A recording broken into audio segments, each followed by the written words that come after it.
नमस्कार साथियों। 13 सितंबर 2025 के करंट अफेयर्स न्यूज एनालिसिस में आप सभी का स्वागत है। आज हम सीजीपीएससी मेंस, प्रीलिम्स और व्यापम द्वारा आयोजित विभिन्न एमसीक्यू बेस्ड एग्जाम्स के लिए उपयोगी न्यूज करंट अफेयर्स की चर्चा करेंगे। साथ ही हम यह भी देखेंगे कि कौन सा न्यूज हमारे पेपर 2 निबंध के लिए, पेपर 5 अर्थात इकोनॉमिक सेक्शन, सामाजिक परिदृश्य जो छत्तीसगढ़ का है, और पेपर 7 में अंतर्राष्ट्रीय संबंध के विषय में हम चर्चा करेंगे और देखेंगे कि हमारे एग्जाम के पॉइंट ऑफ व्यू से किस प्रकार से ये इंपॉर्टेंट हो सकता है। साथ ही एक चीज मैं और बता दूं दोस्तों, कुछ ही दिनों पश्चात अर्थात सितंबर के आखिरी सप्ताह में मेंस का रिजल्ट भी आने वाला है। उसके पश्चात जो भी विद्यार्थी यदि जिनको लगता है कि हमारा इंटरव्यू में नाम आ सकता है, तो मुझे लगता है कि यह जो वीडियो एनालिसिस है आपके इंटरव्यू के लिए भी इंपॉर्टेंट होने वाला है, क्योंकि इसका मुझे अनुभव है कि जब रूस यूक्रेन का युद्ध चल रहा था और अभी भी चल ही रहा है, तो जब मैंने इंटरव्यू फेस किया था तो मुझे रूस यूक्रेन युद्ध के ऊपर और फिलिस्तीन इसराइल के संबंध में जो अभी चल रहे मुद्दे, उस पर मुझसे प्रश्न किया गया था। साथ ही आपके क्षेत्र विशेष, जैसे मैं जिस जिले से आता हूं उस जिले के बारे में तो पूछा गया था। इसीलिए आपको अपने राज्य के कल्चर के बारे में और साथ ही अंतर्राष्ट्रीय घटनाएं क्या क्या घट रही हैं, कहाँ कहाँ चुनाव होने वाले हैं, ठीक है, कौन कौन से इंपॉर्टेंट इश्यूज है जो देश में चल रहे हैं, इन सब खबरों को आपको जानना होता है इंटरव्यू के लिए। तो इसीलिए मुझे ऐसा लगता है कि आप जो इंटरव्यू की तैयारी अभी जो शुरू कर चुके होंगे वो, या फिर आगामी समय में जो तैयारी करना चाहते हैं उनके लिए भी ये इंपॉर्टेंट हो सकता है। तो इंटरव्यू वाले भी इसको जरूर देखें, ठीक है। आपको इस वीडियो जो जिस स्लाइड में बनाया गया उस स्लाइड का पीडीएफ आपको इस टेलीग्राम के हमारे इस लिंक में मिल जाएगा। आप टेलीग्राम में जाकर के इसको चेक कर सकते हैं, ठीक है। तो बढ़ते हैं आज के अपने पहले खबर की तरफ। आज का पहला पहला दोनों जो न्यूज है वो हमारे बस्तर संभाग से है, ठीक है। बस्तर संभाग से एक हमारे प्रीलिम्स और मेंस दोनों के लिए, दोनों ही खबर जो है प्रीलिम्स और मेंस साथ ही एमसीक्यू बेस्ड एग्जाम्स के लिए इंपॉर्टेंट है, ठीक है। देखिए यहां लिखा है मेदिनी घूमर और तांबड़ा घूमर जलप्रपात, ठीक है। मेदिनी घूमर और तांबड़ा घूमर जलप्रपात ये सौर ऊर्जा से रोशन होंगे। तो आपको एक फैक्ट यहां मिल गया। क्या मैं पहले मेंस की बात कर लेता हूं, कहां उपयोग करेंगे आप। तो आप जब क्रेडा के बारे में पूछा जाएगा और आप 2023 का जब पेपर उठा करके देखेंगे तो आपसे क्रेडा के बारे में पूछा गया है। 2023 में आप जाकर के देखेंगे पेपर, जो पेपर 5 है सीजी ज्योग्राफी सेक्शन में, ठीक है, उसमें पूछा गया है छत्तीसगढ़ राज्य अक्षय ऊर्जा विकास अभिकरण के वर्ष 2023-24 के प्रमुख कार्यक्रमों को बताइए। 2023-24 के प्रमुख कार्यक्रमों को बताइए।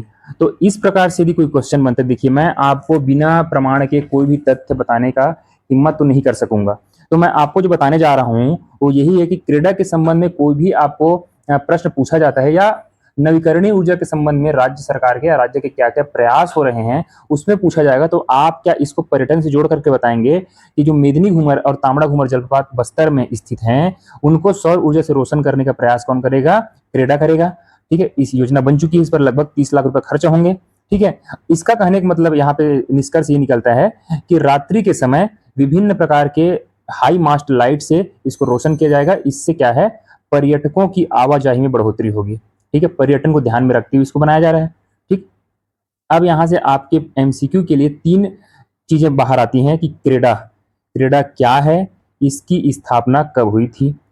दूसरा, मेदिनी घूमर और तांबड़ा घूमर जलप्रपात किस नदी पर है और कौन से जिले में या कहां पे स्थित है तांबड़ा घूमर जलप्रपात, ठीक है। ये आपके लिए प्रश्न बनता है, ठीक है।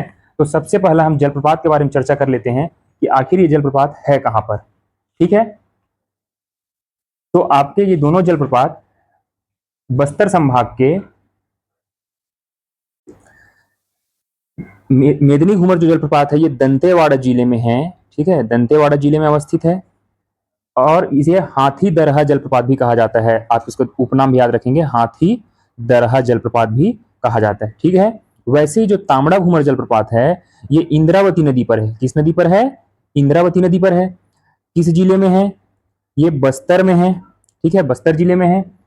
साथ ही इस जलप्रपात, यह जो जलप्रपात है वो कहाँ स्थित है जी? यह जलप्रपात है बस्तर की विंता घाटी में और सौभाग्य से मुझे पिछले वर्ष ही इसका प्रत्यक्ष करने का और सौभाग्य प्राप्त हुआ था, ठीक है। यह दंडकारण्य क्षेत्र की सबसे सुंदर घाटी है। जिस विंता घाटी में तांबड़ा घूमर जलप्रपात है उसको बस्तर का कश्मीर भी कहा जाता है, ठीक है ना। और इसे मिनी नियाग्रा के नाम से भी जाना जाता है। ठीक है, याद रखेंगे जी। वैसे ही क्रेडा, क्रेडा एक संस्था है जो राज्य में अक्षय ऊर्जा या नवीकरणीय ऊर्जा के विकास के क्षेत्र में काम करती है। इसकी स्थापना 5 या 25, तो क्रेडा की स्थापना कब हुई थी? 25 मई 2001 को। ठीक है, मैं फिर से यहाँ पर आपका 30 सेकंड का समय लेना चाहूंगा। देखिए, ये हमारे सामने न्यूज एक थी, लेकिन इस न्यूज के माध्यम से मैंने आपका बेसिक भी यहाँ पर कवर करा दिया।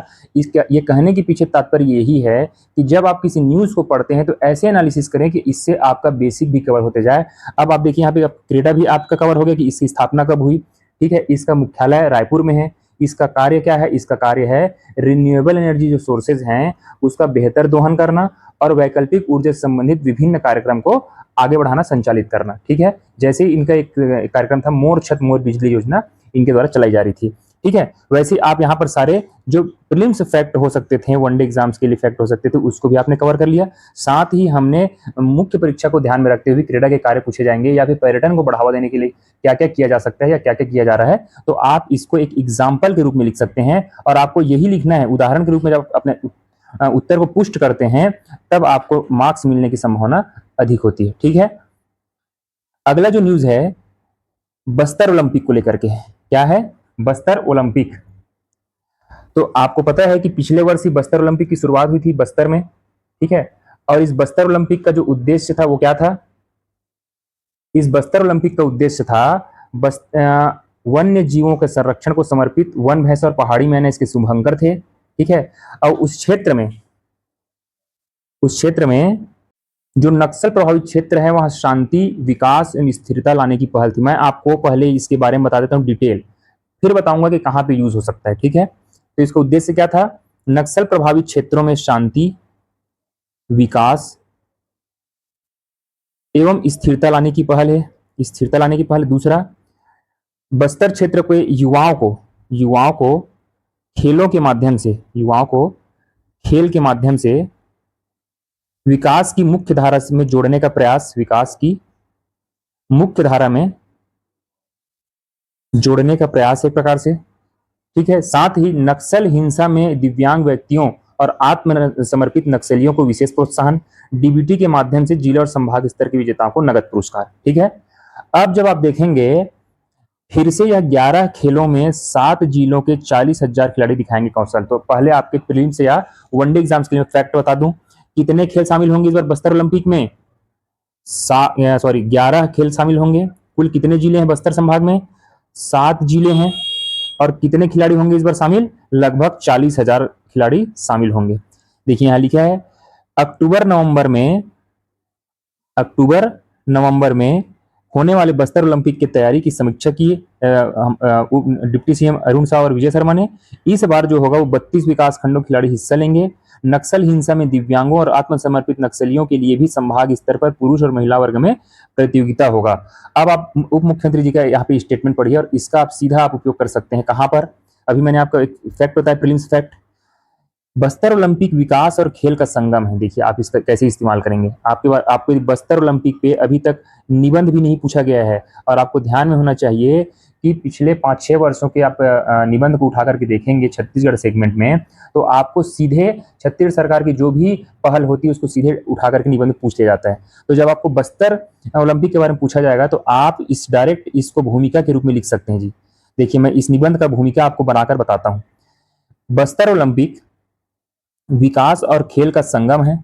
यह संगठित रूप से बस्तर के युवाओं के सशक्तिकरण और उनमें नेतृत्व के विकास की पहल है। ठीक है, यहां से आप अपनी भूमिका की शुरुआत कर सकते हैं। ठीक है, अब फिर से आते हैं इसके बारे में। मान लो आपको बस्तर ओलंपिक पूछ दिया जाता है किसमें?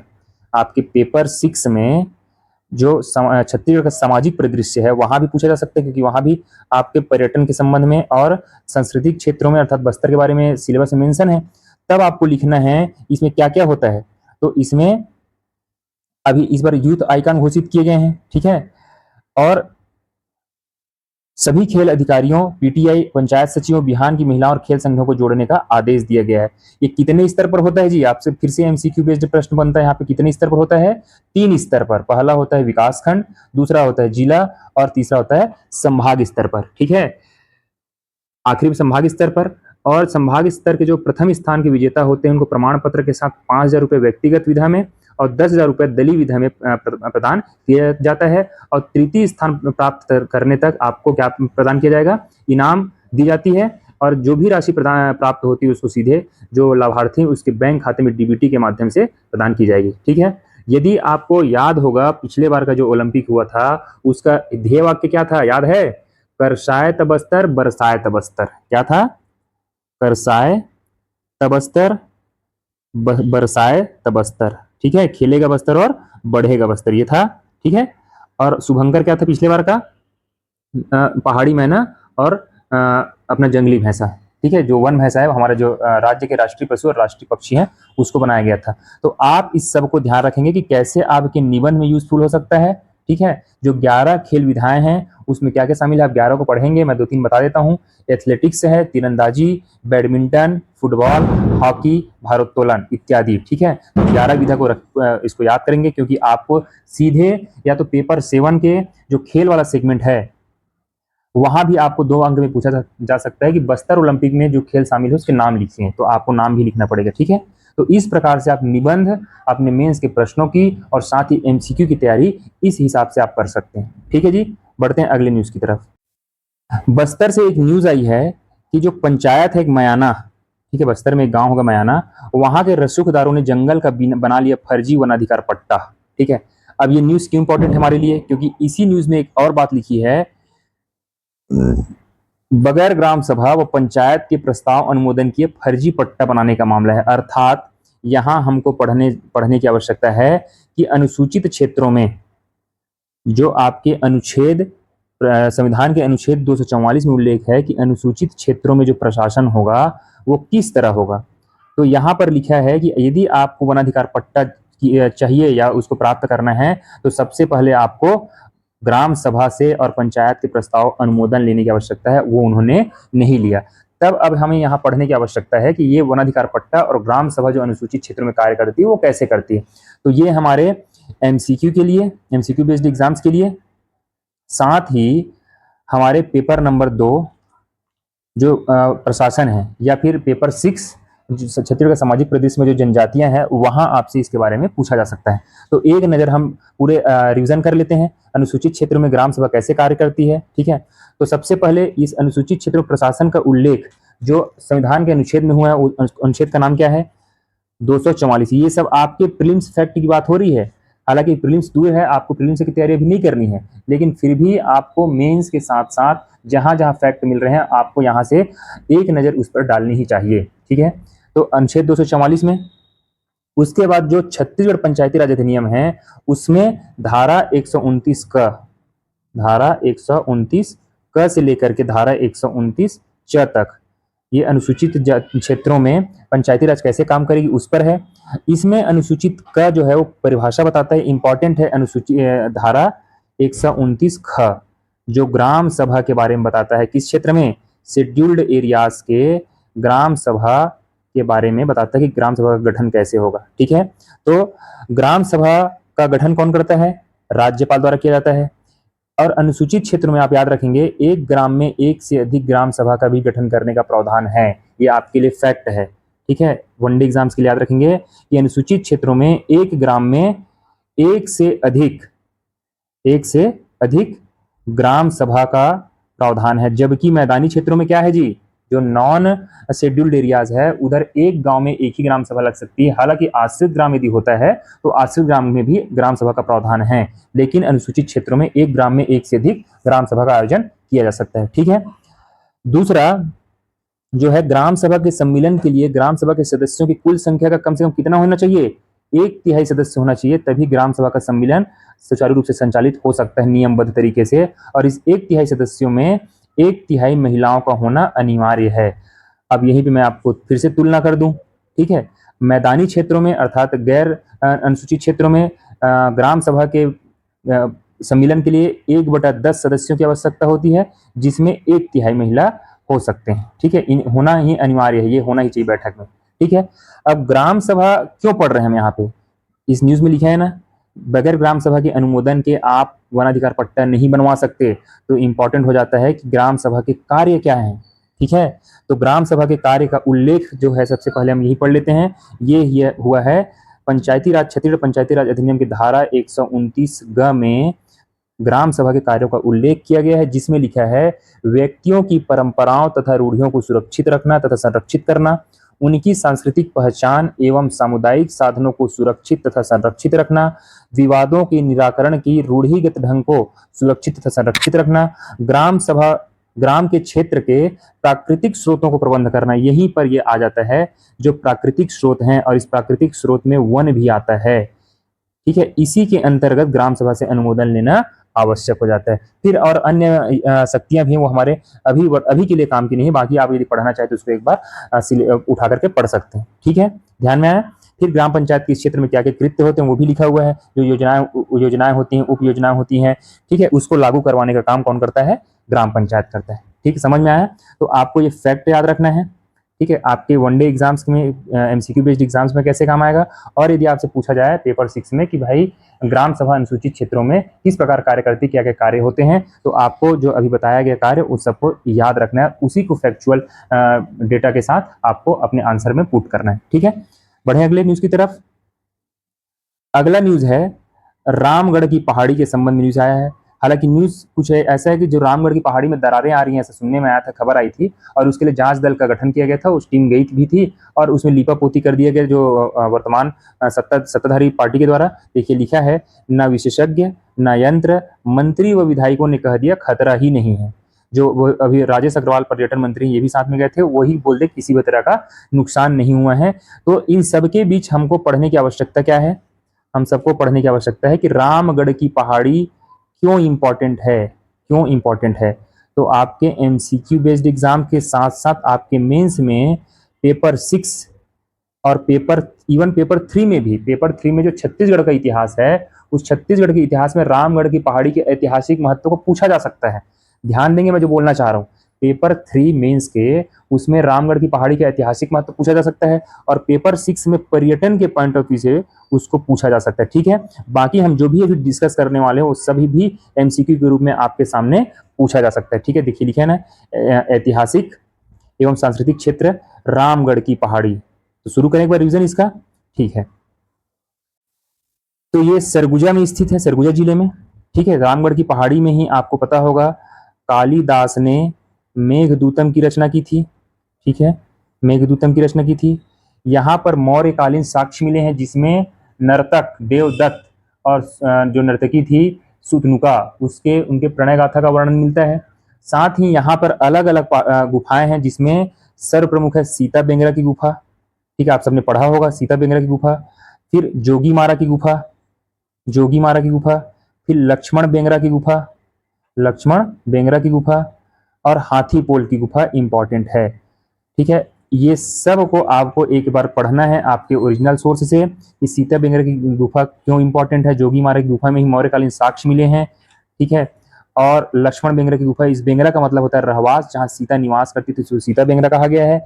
इस रामगढ़ की पहाड़ी में ही और क्या प्राप्त हुआ है? पुराना प्राचीन थिएटर प्राप्त हुआ, नाट्यशाला प्राप्त हुआ है। और ऐसा माना जाता है कि भरत मुनि ने नाट्य शास्त्र की रचना 2nd सेंचुरी बीसी में, ठीक है, बीसी में यही उसकी रचना की थी। किसने? भरत मुनि ने नाट्य शास्त्र की रचना। और मेघदूतम में ये उल्लेख मिलता है कि प्रत्येक वर्ष आषाढ़ मास के प्रथम दिवस पर यहाँ पे सांस्कृतिक आयोजन किया जाता था। ये इसके ऐतिहासिक महत्व हो गए। ठीक है, और सांस्कृतिक महत्व हमने देख ही लिया। अब पर्यटन की दृष्टि से देखा जाए तो यह जो है ऐतिहासिक स्थल होने के साथ साथ ही एडवेंचर और प्राकृतिक टूरिज्म का क्षेत्र है। यदि हम इसका विकास करते हैं तो निश्चित तौर पर, ठीक है, इससे पर्यटन का विकास होगा और जो स्थानीय लोगों को आजीविका और रोजगार के अवसर भी प्राप्त होंगे। तो इस प्रकार से हमने रामगढ़ की पहाड़ी का एक ओवरव्यू डिस्कशन किया। चलते हैं अगली न्यूज की तरफ। अगला जो न्यूज है गुंडाधुर सम्मान और भंजदेव पुरस्कार।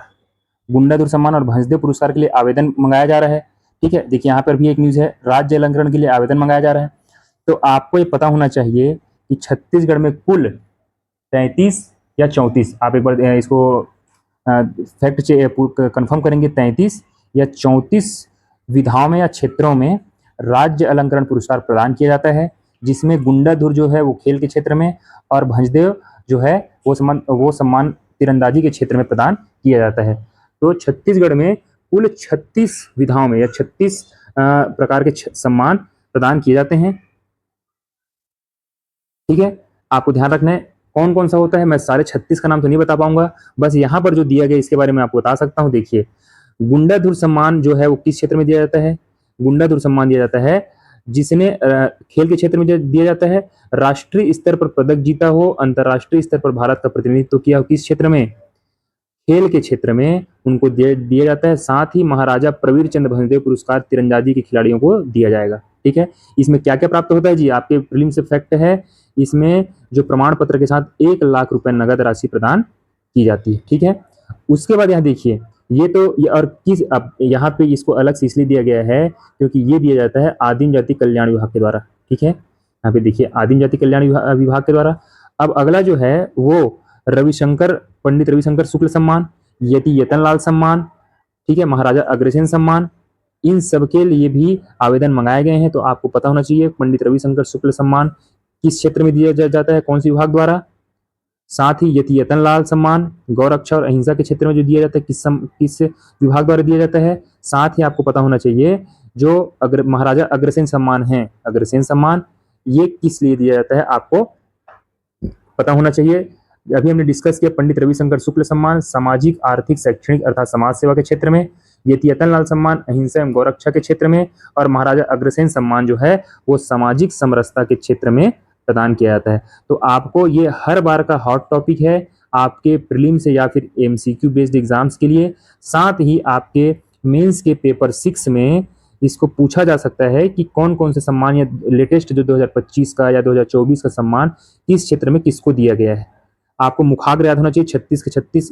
इसे अलंकरण सम्मान समारोह होने के पश्चात पुरस्कार प्राप्तकर्ताओं के नाम जब सामने आ जाएंगे तो हम इसको एक ट्रिक बना करके याद करेंगे, जैसे हमने पिछले बार 36 के 36 विधाओं को एक सरल ट्रिक बना करके याद किया था। आपको भूलने उसके ऐसा ट्रिक बताया जाएगा आप उसके बाद भूलेंगे नहीं उसको। ठीक है जी, बढ़िए अगली न्यूज की तरफ। अगला जो न्यूज है वो है जीएसटी सुधार को लेकर के है। एक नजर देख लीजिए इससे फायदा किसको होने वाला है, क्योंकि इसका लाभ सिर्फ राष्ट्रीय स्तर पर नहीं राज्य के स्तर पर आदिवासियों को भी इसका लाभ मिलने वाला है। देखिए, लघु वनोपज पर टैक्स घटने से लाभ होगा, परिवारों के 50,000 बचेंगे, किसानों को 200 करोड़ रुपए का फायदा होगा। कैसे, हम एक बार देख लेते हैं। जीएसटी दरों और स्लैब में सुधार होने से रोजमर्रा की चीजों की कीमत घटेगी, इससे आम परिवार की सालाना लगभग 50,000 रुपए तक बचत होगी। ठीक है, यहाँ हर साल 30 से 35,000 ट्रैक्टर बिकता है। कृषि उपकरणों पर जीएसटी 5% हो जाने से ट्रैक्टर खरीदने पर 25,000 से 65,000 रुपए बचेंगे। तो सबसे पहला आपको यही लिखना है। मैं आपको यदि सीजी छत्तीसगढ़ की इकोनॉमी के बारे में डिस्कस करूं और आपसे पूछा जाए कि छत्तीसगढ़ राज्य को, विशेष रूप से छत्तीसगढ़ राज्य को जीएसटी की दरों में जो स्लैब्स रेट में जो युक्तियुक्तकरण किया गया 5% और 18% का, इससे क्या लाभ होंगे, जीएसटी के सुधार से क्या लाभ होंगे, ये डायरेक्ट आपसे क्वेश्चन बन सकता है। तो वही यहाँ लाभ दिया जा रहा है। पहला है कि कृषि उपकरणों पर जीएसटी 5% होने से ट्रैक्टर खरीदने पर 25,000 से 65,000 रुपए बचेंगे। इससे प्रदेश के किसानों को सालाना लगभग 200 करोड़ रुपए की बचत होगी। साथ ही साथ आप देखिए कि जनजातीय क्षेत्रों के लोगों को फायदा होगा। कैसे होगा, तो सरगुजा के तेंदुपत्ता और लघु वनोपज पर टैक्स घटने से संकलनकर्ताओं की आय बढ़ेगी।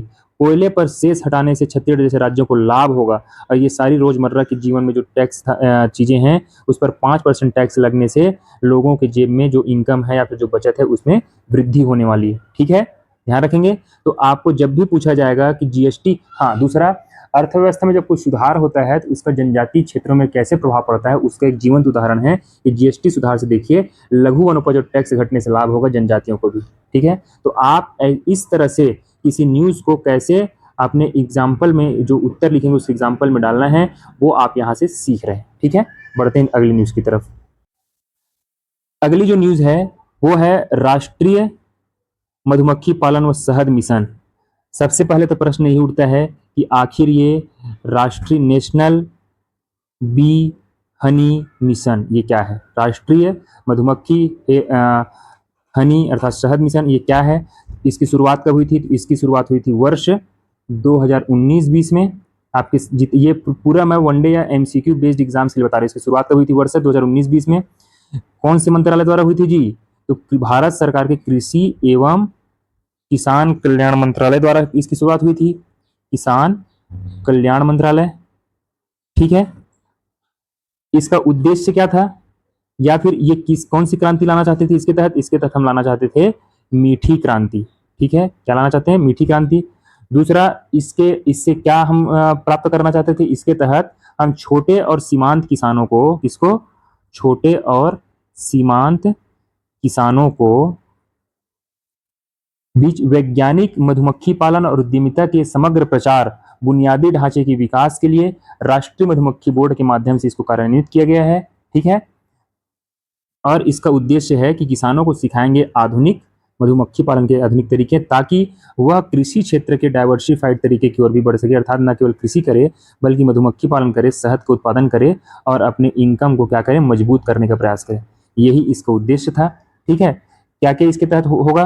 तो लाभार्थी की क्षमता निर्माण और प्रशिक्षण प्रदान किया जाएगा, महिलाओं पर विशेष ध्यान दिया जाएगा, प्रचार और उत्पादन के लिए इनपुट राशि प्रदान की जाएगी, एकीकृत मधुमक्खी पालन विकास केंद्रों की स्थापना की जाएगी। ठीक है, साथ ही इसके लाभार्थी कौन हो सकते हैं? तो व्यक्तिगत लाभार्थी, कोई सोसाइटी, कोई फर्म, कोई कंपनियां भी हो सकती हैं, स्वयं सहायता समूह भी इसके लाभार्थी हो सकते हैं, संयुक्त देयता समूह अर्थात LLP। ठीक है, इसके हो सकते हैं ज्वाइंट लाइबिलिटी जो ग्रुप है वो भी, किसान, मधुमक्खी पालक इच्छुक समूह इत्यादि इसके उत्पादन कर सकते हैं। ठीक है, ये देखिए 7 दिवसीय प्रशिक्षण की शुरुआत की गई है, बैकुंठपुर कोरिया जिले की ये घटना है। ठीक है, तो आप याद रखेंगे इसके बारे में। योजना में भी कभी पूछ दिया गया आपको, ज्योग्राफी का जो पेपर 5 आपके CG ज्योग्राफी है, पेपर 5 में CG ज्योग्राफी में योजना है। ठीक है, CG ज्योग्राफी में उस योजना में आपको पूछ दिया गया 2 अंक 4 अंक में, तो आपको ये सारे फैक्ट याद होने चाहिए। उद्देश्य के साथ कौन सी क्रांति से संबंधित है, मंत्रालय का नाम, शुरुआत कब हुई थी, ठीक है, इसमें किसको लाभ पहुंचाया जा रहा है और क्या क्या इसके तहत जो गतिविधियां प्रदान की जा रही है। ठीक है, कर लेंगे। बढ़ते हैं नेक्स्ट खबर है, मुरिया दरबार में शामिल होंगे केंद्रीय गृह मंत्री शाह और मुख्यमंत्री शाह। ठीक है, अब आ जाते हैं सीधे अपने एग्जाम के पॉइंट ऑफ व्यू से किस लिए इंपॉर्टेंट है। यहाँ पर उल्लेख हुआ किसका? मुरिया दरबार का। तो इस मुरिया दरबार का संबंध किससे है? आप मुझे बताएंगे, मेरे साथ साथ बोले किससे है जी? बस्तर दशहरा से संबंधित है। और मुरिया दरबार जो है बस्तर दशहरा का कौन सा स्टेप है? बताइए कौन सा स्टेप है, कब ये होता है? तो मुरिया दरबार लगता है आश्विन शुक्ल द्वादशी के दिन, जिस दिन बाहिर रहनी होता है, उसके अगले दिन ही मुरिया दरबार का क्या होता है? आयोजन होता है। कुंवार के शुक्ल पक्ष द्वादशी के दिन होता है। ठीक है, कब होता है? शुक्ल पक्ष द्वादशी के दिन। और मुरिया दरबार में होता क्या है? तो मुरिया दरबार में होता है सिरहासार, जो जगदलपुर में स्थान है, वहां राजा मुरिया दरबार का आयोजन करते हैं। जो सिरहासार है, कहाँ? सिरहासार जगदलपुर में, वहां जो बस्तर रियासत के राजा हैं वो मुरिया दरबार का क्या करते हैं? आयोजन करते हैं, मुरिया दरबार का आयोजन करते हैं। इस सभा में क्या होता है? जो ग्राम वासियों की जो समस्याएं होती, सामान्य समस्याएं होती हैं, उसका निराकरण किया जाता है। और प्रथम बार मुरिया दरबार का आयोजन कब हुआ था जी? 8 मार्च 1876 को। इस डेट को याद रखेंगे आपके प्रीलिम्स के लिए भी। 8 मार्च 1876 को पहली बार मुरिया दरबार का आयोजन हुआ था।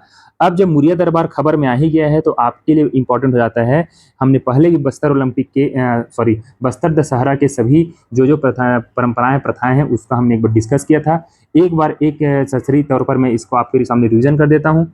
इसके प्रारंभकर्ता थे पुरुषोत्तम देव। ठीक है, यह शुरू होता है श्रावण अमावस्या के दिन अर्थात हरेली पर्व के दिन, और समापन होता है कुंवार के शुक्ल पक्ष चतुर्दशी को। कुल अवधि इसकी 75 दिन की होती है और जो प्रमुख रस्म होती है वो 13 दिन की होती है। प्रथम जो कार्यक्रम होता है वो पाठ यात्रा का होता है और प्रथम रस्म जो होता है वो काछीन गादी का होता है। अंतिम रस्म होता है मुरिया दरबार का। ठीक है, तो पाठ यात्रा ये शुरू हो जाता है श्रावण अमावस्या हरेली के दिन ही। ठीक है, उसके डेरी गड़ाई का कार्यक्रम होता है, फिर काछीन गादी होता है।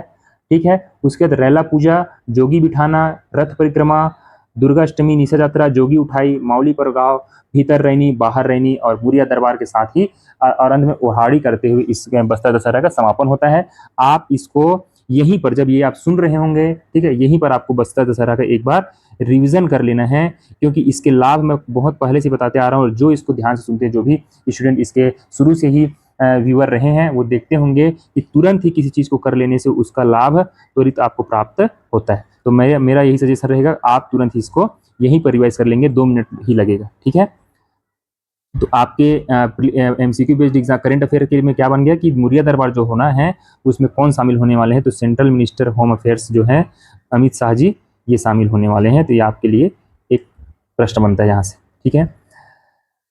एक बहुत बड़ी खबर है जो मार्च 2026 तक डेडलाइन रखी गई है, मार्च 2026 तक कि छत्तीसगढ़ या पूरे भारत को नक्सल मुक्त करना है, नक्सल मुक्त करना है। उस क्षेत्र में जवानों को बहुत बड़ी सफलता हाथ लगी है। देखिए यहाँ पे गरियाबंद के मटाल की पहाड़ी पर 10 नक्सली मारे गए हैं, ठीक है। गरियाबंद में नक्सल तेलुगु लीडरशिप पर सफाया हो चुका है। ये कुल्हाड़ी घाट, ठीक है, कुल्हाड़ी घाट जो गरियाबंद में कुल्हाड़ी घाट, वहां पर जहां 40 साल पहले राजीव गांधी गए थे, उसी पहाड़ी पर नक्सलियों ने बना लिया था अपना डेरा, वहीं हुआ है। इन सारे खबरों या समाचारों के बीच हमारे लिए जो इम्पोर्टेंट है वो दो चीज है।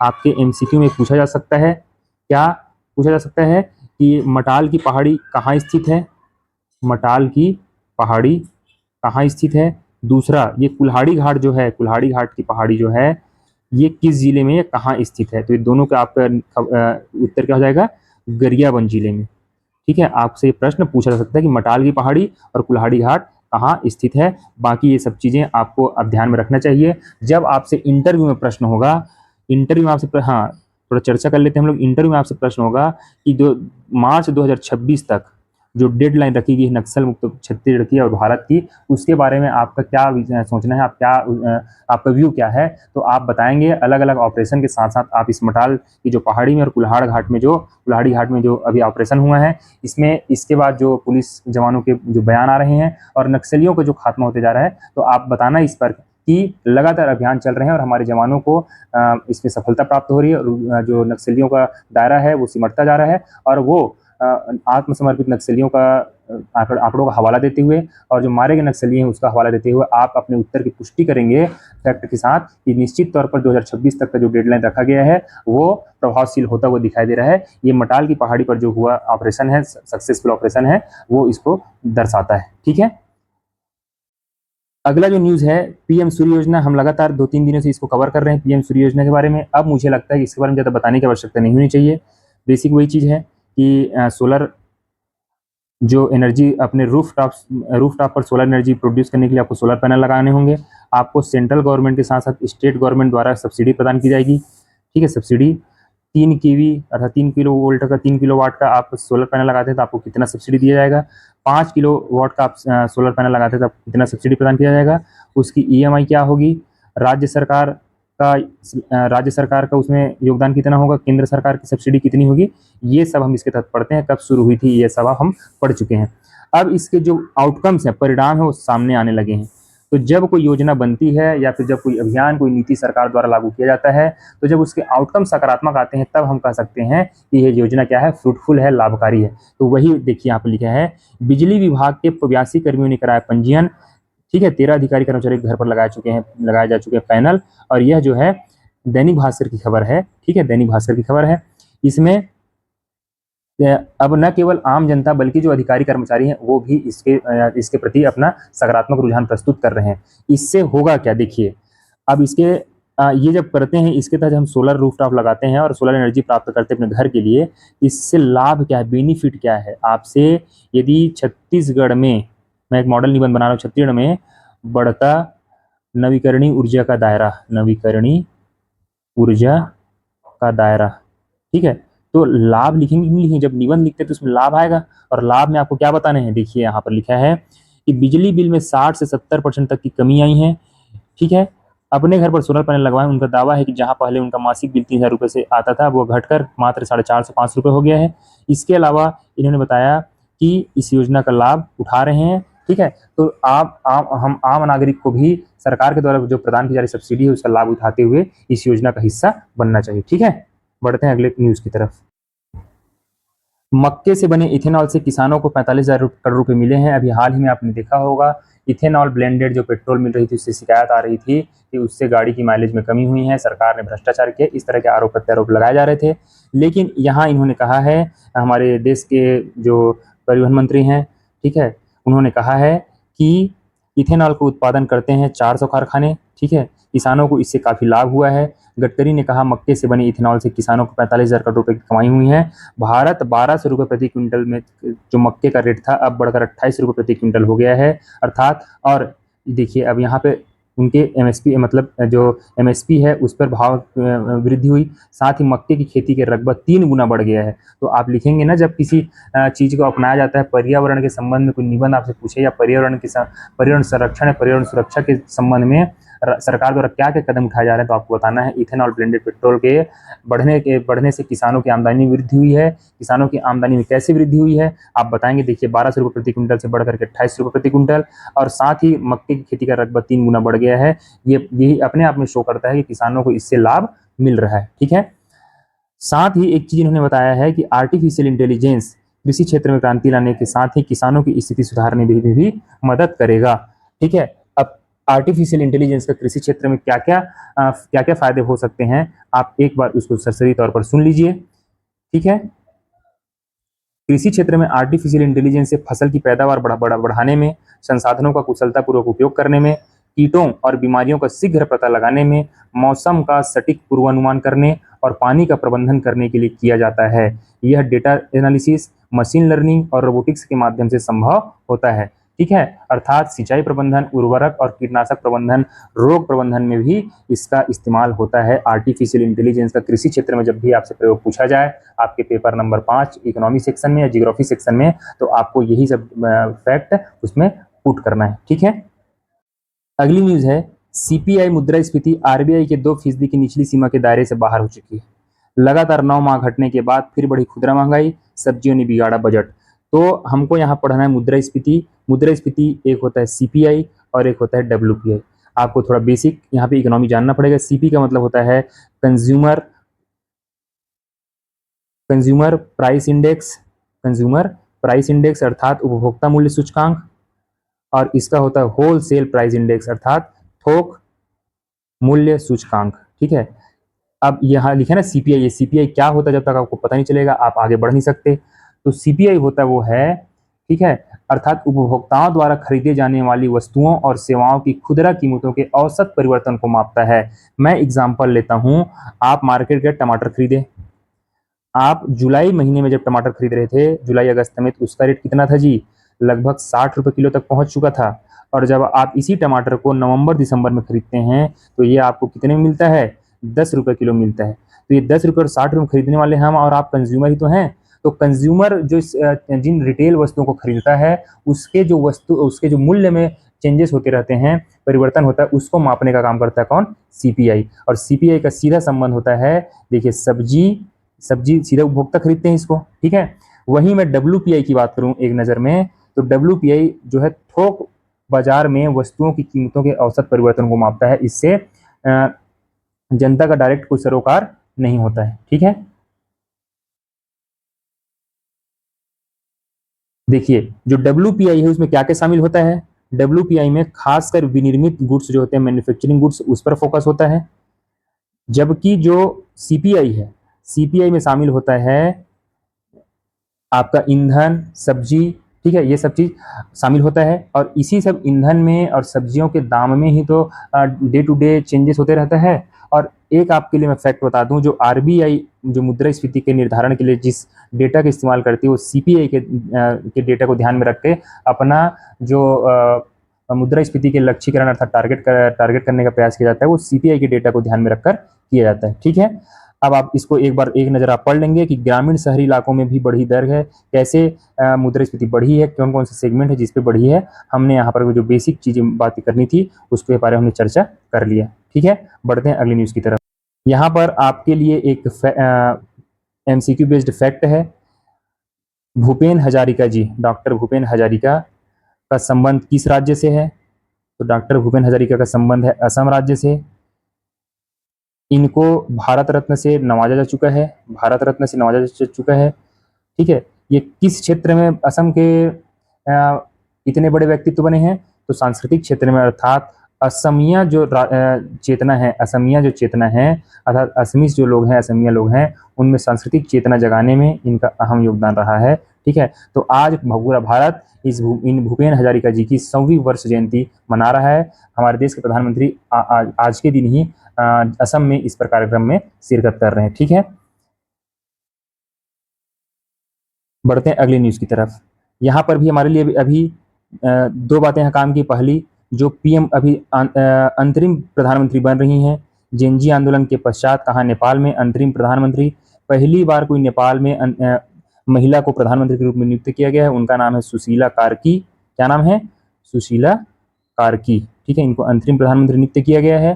ठीक, जेनजी संगठनों और सेना और राष्ट्रपति पौडुल के साथ बैठक में निर्णय लिया गया है। ठीक है, सुशीला क्यों इंपॉर्टेंट है? क्योंकि इन्होंने बनारस हिंदू यूनिवर्सिटी से इन्होंने डिग्री प्राप्त की है। ठीक है, इसलिए भारत से इनका संबंध है, भारत में इन्होंने अध्ययन कार्य किया, यही शोध कार्य किया है, और फिर बाद में जाकर के वहाँ की नेपाल की सुप्रीम कोर्ट की चीफ जस्टिस भी बन चुकी हैं, नेपाल सुप्रीम कोर्ट की चीफ जस्टिस भी रह चुकी हैं, और भ्रष्टाचार के विरोधी, शांति के समर्थक के रूप में इनको याद किया जाता है, प्रसिद्ध है। ठीक है, यहाँ पर एक एक्सपर्ट हैं मीरा शंकर जी, इन्होंने कहा है कि भारत के लिए नेपाल अहम है क्योंकि अमेरिका, चीन की भी इस पर नज़र है। क्यों इंपॉर्टेंट है? आप पहले नेपाल का लोकेशन देखिए, क्योंकि बिना लोकेशन के किसी भी देश को पढ़ना आसान नहीं होता है। ठीक है, ये रहा भारत,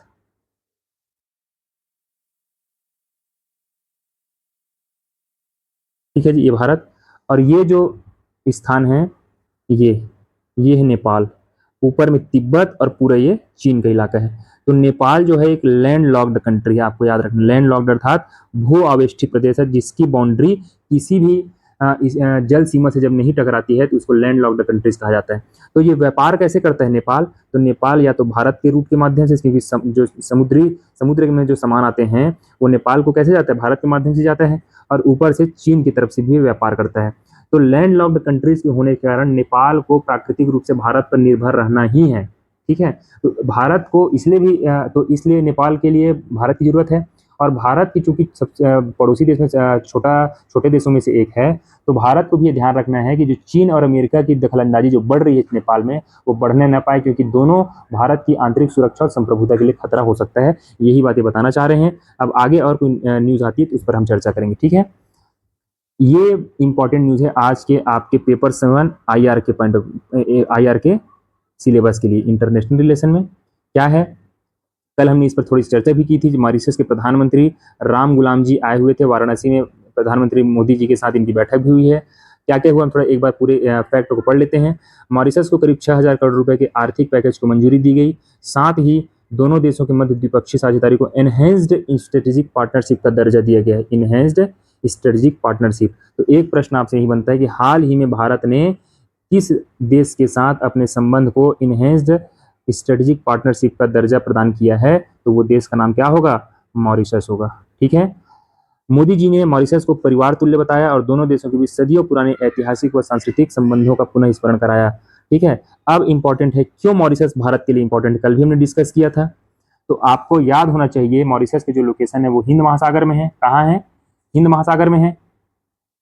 ठीक है, और हिंद महासागर देखिए, ये भारत है, ये भारत हुआ, यहाँ पे श्रीलंका है, ये पूरा हिंद महासागर है।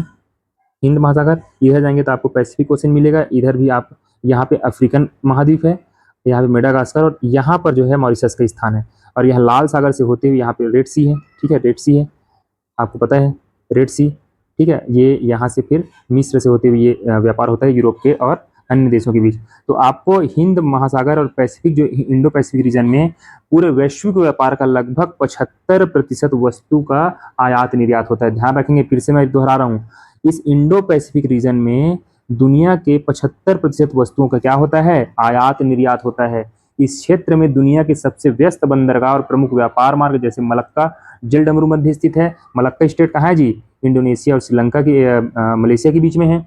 एशिया, यूरोप और अफ्रीका के बीच व्यापार को सक्षम बनाता है, और इस लोकेशन पर स्थिति होने से मॉरिशस की भारत के लिए स्ट्रेटेजिकली इंपॉर्टेंट हो जाता है। हमने कल भी चर्चा किया था। अर्थात इंडो पैसिफिक रीजन में अपने व्यापार को और अपने सैन्य क्षमता को मजबूत बनाए रखने के लिए भारत को इसकी आवश्यकता है, ताकि इस क्षेत्र में शांति, स्थिरता और समृद्धि कायम किया जा सके। ठीक है, देखिए यहाँ लिखा भी है, मैं जो अभी तक डिस्कस किया आप एक बार पढ़ लीजिए। मॉरिशस जो हिंद महासागर में रणनीतिक तौर पर एक महत्वपूर्ण द्वीपीय राष्ट्र है, भारत के करीबी पड़ोसी भी है। यह भावना प्रधानमंत्री मोदी के संबोधन में प्रतिबिंबित होती है। ठीक है, 70% लोग जो मॉरिशस में रहते हैं वो भारतीय मूल के लोग हैं। ठीक है, शिखर वार्ता जो है इसमें शिक्षा, अनुसंधान, जल विज्ञान, विद्युत, अंतरिक्ष अनुसंधान और समुद्री सुरक्षा के क्षेत्र में कुल 7 समझौते हुए हैं। ठीक है, देखिए क्यों भारत के लिए इंपॉर्टेंट है? चीन के रिकॉर्ड के मद्देनजर सतर्क भारत यह नहीं भूल सकता कि पिछले कुछ वर्षों से चीन हिंद महासागर में अपनी मौजूदगी बढ़ा रहा है। ऐसे में मॉरिशस जैसे विश्वसनीय साझेदार का समर्थन भारत के लिए क्षेत्रीय संतुलन बना सकता है। उल्लेखनीय कि पिछले वर्ष मॉरिशस में यूपीआई और रुपे कार्ड भी लॉन्च किए गए थे और अब स्थानीय मुद्रा में कारोबार होने के फैसले से डॉलर के वर्चस्व को यकीनन चोट पहुंचेगी। भविष्य में भारत मॉरिशस सहयोग हिंद महासागर क्षेत्र में स्वतंत्र और संतुलित शक्ति संरचना का आधार बन सकता है। इस शब्द को आप याद रखेंगे, स्वतंत्र और संतुलित शक्ति संरचना, संतुलित शक्ति संरचना का आधार बन सकते हैं। ये शब्द इंपॉर्टेंट है, आप अपने उत्तर में इसका इस्तेमाल कर सकते हैं। भारत की यह जो स्थिति है वो विदेश नीति की परिपक्वता को दर्शाती है।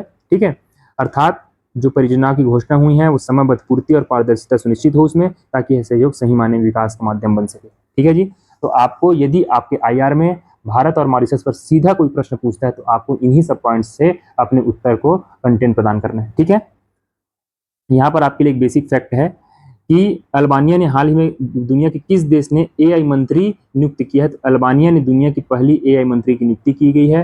कारण क्या है? कारण है भ्रष्टाचार का सफाया करना, सरकारी टेंडर से लेकर के फंडिंग तक पर रखेगी नजर, अर्थात भ्रष्टाचार पर नजर रखने के लिए दुनिया की पहली एआई मंत्री, जिसका नाम क्या है?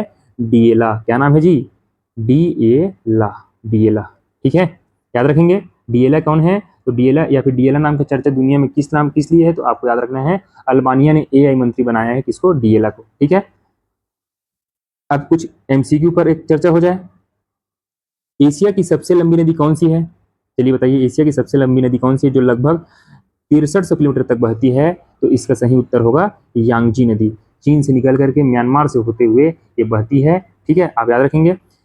इस फोटो में दिख रहे व्यक्ति को 1943 में ब्रिटिश राज ने आरबीआई का पहला भारतीय गवर्नर नियुक्त किया था। बताइए, आरबीआई का पहला भारतीय गवर्नर नियुक्त किया गया है, वह कौन है? तो आपको याद पता होगा, सीडी देशमुख, यही नाम है ना। देखिए लिखा है यहाँ पे, सीडी देशमुख जी। ठीक, अब कुछ फैक्ट और है यहाँ पर, आप देख लीजिए। अभी लगातार भारत सरकार जैसे आदिवाणी, ठीक है, आदि संस्कृति, इस प्रकार पोर्टल लॉन्च कर रही है। फिर से पोर्टल लॉन्च किया भारत सरकार ने। आप एक नज़र याद रखेंगे, आपके एमसीक्यू बेस्ड एग्जाम्स में काम आ सकता है। भारत सरकार ने ज्ञान भारतम पोर्टल लॉन्च किया। क्या लॉन्च किया है? ज्ञान भारतम। ठीक है, ज्ञान भारतम लॉन्च किया है। इसका उद्देश्य क्या होगा? इसका उद्देश्य होगा जो देश की पांडुलिपि है, देश की जो समृद्ध पांडुलिपि धरोहर को डिजिटलीकृत कर संरक्षित करना और आम जनता की पहुंच में उपलब्ध कराना। याद रखेंगे, क्या है ज्ञान भारतम? बताइए, एक बार बताइए, आप मेरे साथ रिपीट करिए कि इसका उद्देश्य देश की समृद्ध पांडुलिपि परंपरा को क्या करना, धरोहर है उसको डिजिटलीकृत कर संरक्षित करना और आम जनता की पहुंच में उपलब्ध कराना है। ठीक है, याद रखेंगे। अभी हमने पढ़ा अल्बानिया ने भ्रष्टाचार रोकने के लिए दुनिया का पहला एआई मंत्री नियुक्त किया, जिसका नाम है डिएला। ठीक है, पूर्व प्रधानमंत्री डॉक्टर मनमोहन सिंह को मरणोपरांत कौन सा पुरस्कार दिया गया? तो Narasimha Rao memorial award for economics प्रदान किया गया। क्या दिया गया है? PV Narasimha Rao memorial award for economics प्रदान किया गया है। तो आपको ध्यान रखना है, पूछा जाए कि हाल ही में किसको पीवी नरसिम्हा राव आर्थिक सुधार या इकोनॉमिक्स के लिए मेमोरियल अवार्ड प्रदान किया गया? तो पीवी नरसिम्हा राव को। ठीक है, भारत का पहला आर्मी एयरफोर्स नेवी का ऑल वीमेन क्रूज सरकम नेविगेशन अभियान समुद्र प्रदक्षिणा शुरू की गई है। समुद्र प्रदक्षिणा, तो आपसे पूछा जाएगा समुद्र प्रदक्षिणा क्या है? तो आपको बताना है भारत का पहला army air force navy all women crew जो है अभियान शुरू किया गया, जिसका नाम होगा समुद्र प्रदक्षिणा अभियान। ठीक है, आज का आखिरी न्यूज था ये। आप सभी का बहुत बहुत धन्यवाद। इसका आप पीडीएफ हमारे यूट्यूब के या टेलीग्राम से आप प्राप्त कर सकते हैं। Thank you so much.